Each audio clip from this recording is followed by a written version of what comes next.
Hey everyone. So I'm here with True today. I just brought her into the arena.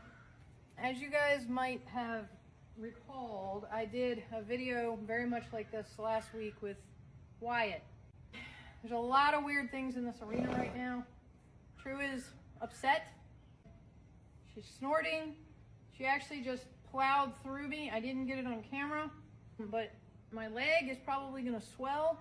What was happening was we were coming through the door there, the gate, and we've got a tarp on the ground here. It was a very windy day. The wind blew up. The tarp raised up into the air. She got excited. She kind of tried to, she didn't get too bad, but she kind of tried to get out of the way. What she did is I had one hand on the gate. I was pushing the gate and I only had one hand on the rope halter or the lead rope, I should say. She kind of like turned, but she turned toward me and tried to go through me.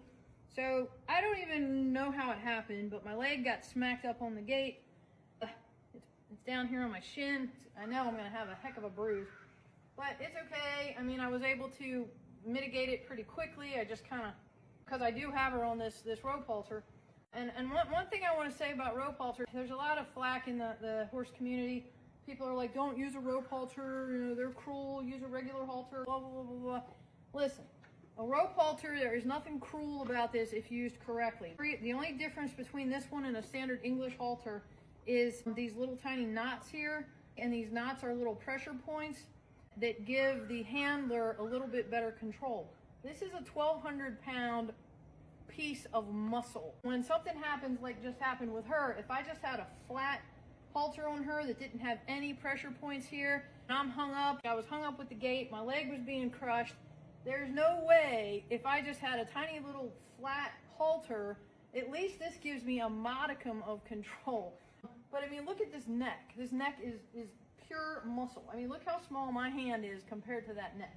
This is just one big hunk of muscle here. And luckily, I mean, True is a really good horse, but all horses are gonna get scared. I don't care.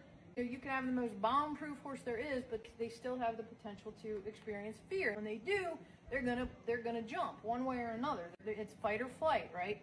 I know, baby. She didn't mean to hit me like that. She got scared. So what I'm gonna do now is, because she is so nervous, I'm just gonna walk her a little bit. I hope this camera will track us.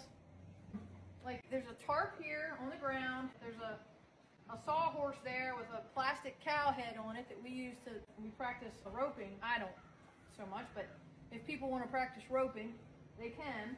And it's sitting there, so it looks kind of weird to her. She got a little excited, especially when that tarp blew up. So we're gonna let her confront her fear. I'm gonna show up, see it's blown again.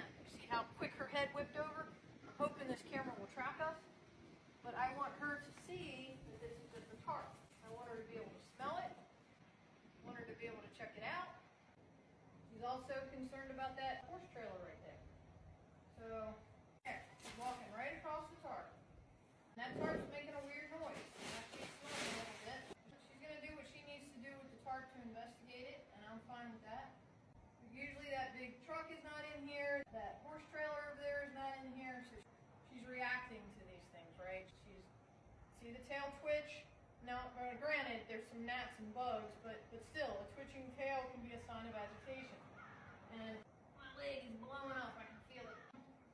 Anyway, I'm gonna just stick with it because I don't want to leave her on a frightened note here. I want her to understand that she's not in any type of danger. Now she's sniffing get this thing over here. See, I have to keep moving in order to get this camera to track me. Hold on. Hang on, come here. Come here, camera. All right, I'm gonna set this down for just a second, see if I can get a better angle here so that y'all can see us.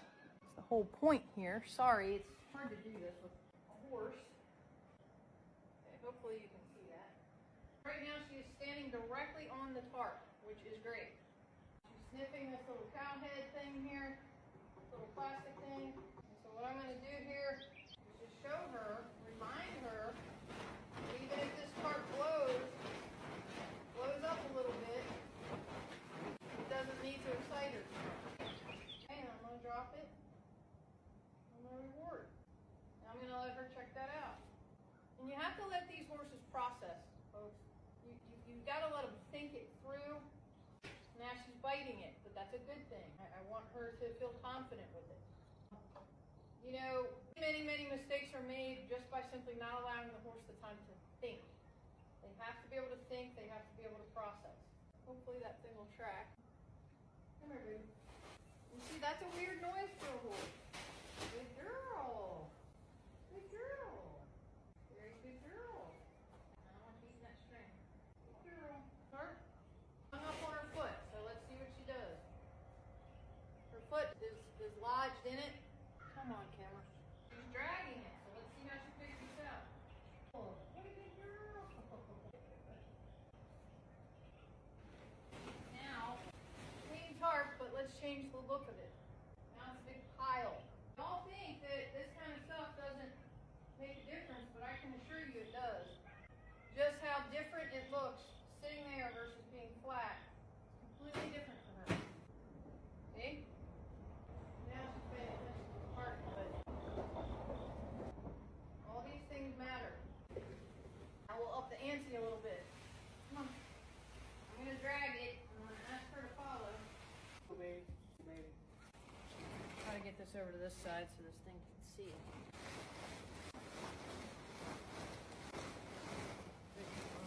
When they're encountering something scary, it's all about letting them deal with what's scary, but then giving them the release to what's scary, and then giving them the reward for getting through what frightened them.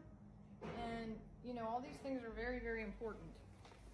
Because in their mind, it helps them to conquer what they're afraid of. So now she's just sitting here sniffing this big old pile of tarp, okay, which is great. Come here. This thing is so dusty, dirty, that I almost don't even want to mess with it. But in a way, I do want to mess with it. Oh, you good? Did you see that head come up? That's something I have to be very aware of. Just gonna wait on her. Good girl. Good girl. The head came way down, which I like. I'm trying to get this thing up over her, but it's cumbersome. Good girl. Now it's moving on its own. I don't know if you all realize how frightening that would be for some horses.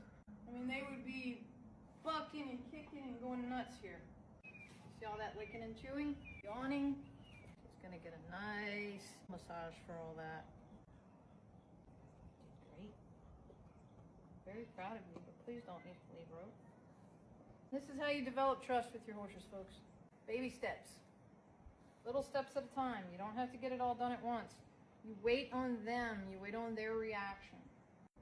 And that could have gone either way. She could have bolted. She could have reared up. She could have kicked at it. But, you know, she didn't. She took it in stride because I've developed trust with her. So even though she got a little excited, like I was telling you when we first came in here, because that thing blew at her, it wasn't anything. She was just trying to get away. It wasn't anything bad. And but then once she came to her senses and realized, I've got you, I'm not going to let anything happen to her, she remembered, I don't do that. I don't like that. She wants to rub up against me, but I don't want her to because she's too big and it hurts. Anyway, I'm going to take her back down, let her hang with the rest of the horses, but I just thought y'all might enjoy that lesson. So, all right. See you next time. And if you did, please like, share, comment, hit those 4 buttons because we really need it. Helps us out a lot and helps other people to learn as well. Thank you.